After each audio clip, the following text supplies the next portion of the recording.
امام غزالی رحمت الله علیه در کتاب خود نوشته کرده کسی که با کسی دوست می شود، یعنی می خواهد کسی دوستی کنه، شرطش چیست؟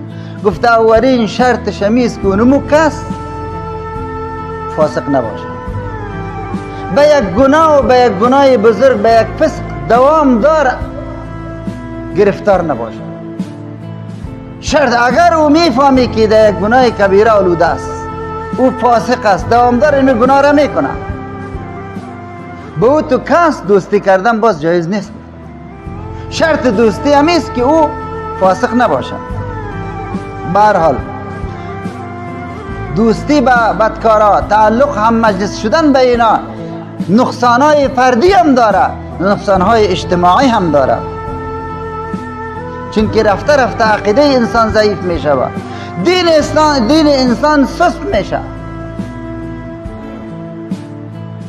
و انسان مانند از اونا رفته رفته فاسق جور می شود، رفته رفته گناهگار جور می شود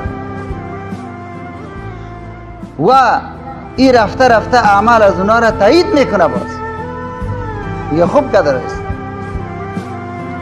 به می خاطر دوستی با آدمای نیک، دوستی با الله و رسولش ثواب رفتن به جنت می شود، چون که دوست از گپ دوست تیر شده را میتانه.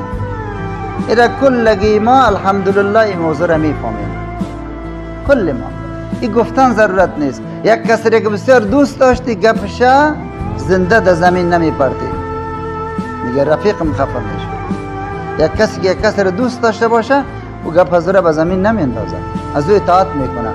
بنان با آدمی بدکار که دوستی شد مجبور است به بدی از تو راضی باشه. یک روزو که لیاز میکنه میگه بیا یک گلاس یک قاشق تو هم بنوش، مجبور گپ دوست به زمین انداخته نمیتونی مینوشی. چیز حرام شراب و غیره.